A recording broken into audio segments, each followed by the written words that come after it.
This is Will Hudson with the Hudson Group and Century 21 Results. I just wanted to shoot a short video kind of explaining, breaking down what's going on with the SVB bank closure and failure and how it will affect the housing market.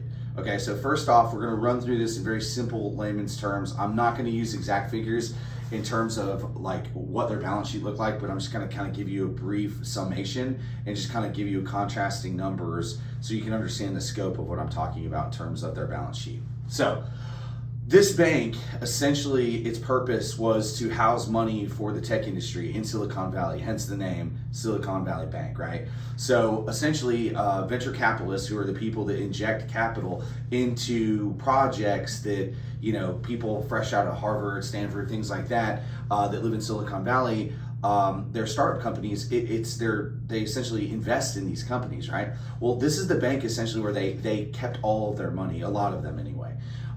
So they had a balance sheet, and a balance sheet is how much money they literally are holding from their depositors, right? They had a balance sheet in the billions of dollars. Let's say tens of billions of dollars. Let's just say a round number of 25 billion, just to kind of give you scope of what they were working with at a certain time, right? This was over the course of time since they've been open. Not that long ago, they've got an incredible injection of capital. So, you know, that number went from like 25 billion to 250 billion, let's say.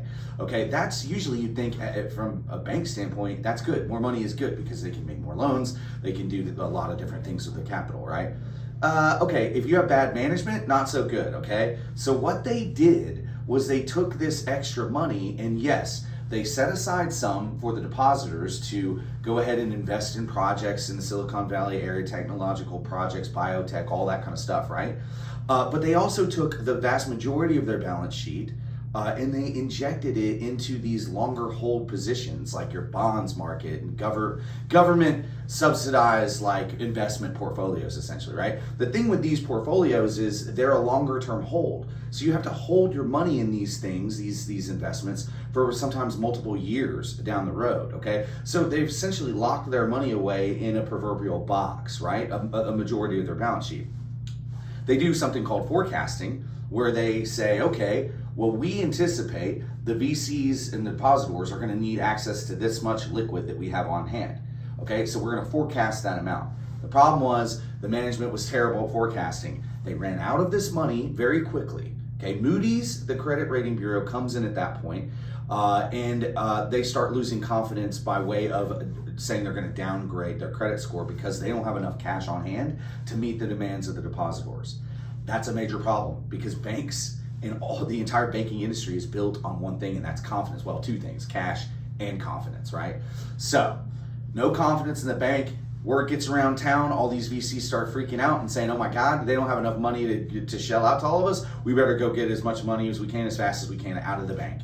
They do that, causes what's called a bank run. A bank run, everybody's heard this, 1929, it was the most famous instance of a bank run, where they go in and they withdraw more money than the bank can keep up with, and then they default, okay? What happened now is they say they see this run coming, the management starts to anticipate, they're like, oh shit, what are we gonna do here? What do? They sell all the equities in this black box, right? And you say, well, I thought you said that they gotta sit there for years. Well, they do, unless you take a heavy loss on them. So they liquidate these assets, take a huge loss on them, inject the money, but it's too late. There's still not enough, okay? So how does this scenario affect the housing industry? And why did I just go through all that as an exercise with you? One is because I want you to know that I think it's isolated. I am no soothsayer. I'm not telling the future here. I just feel like it's very isolated to the tech market, and this particular management group that was terrible at managing the money and forecasting and all those things. In 2008, it was a systemic issue with fraud being perpetrated upon the consumer at the mortgage level. This is something at the bank level that's just incompetence, in my opinion. There could be something I don't know, but on the surface level, it looks like just pure incompetence from the management of the bank. So, what is it doing to the market? Okay, in a longer term sense, if it was a systemic issue, I think we'd have far-reaching negative impact on the housing market as a whole. I don't see that. What I do see though is because there was a freak out at the stock market level, and what is the old saying? Adam Bice, my preferred lender, uses is bad news for the economy is good news for rates. Well, guess what? That was bad news yesterday with the banks doing all that nonsense they were doing, right? So rates went down. So if you've been looking to get into a better rate, you've been on the sidelines as a buyer, it's a great time to buy right now if that's what you need to do. If you're a seller, same thing. There's gonna be more buyers priced back into higher price points because the interest rates are lower. So anyway, I'm gonna cut it off there. I don't wanna go any further than that. I don't want you guys to tune out. I wanted to impart that information. Call us at the Hudson Group, 770-670-5501 to reach me directly. If you wanna have a further conversation, because I can nerd out on this stuff all day long, reach out to me. And if you need any help with your real estate needs, please send us an email at whudson@youneedresults.com or the aforementioned number. Talk to you guys soon. Thanks for your time.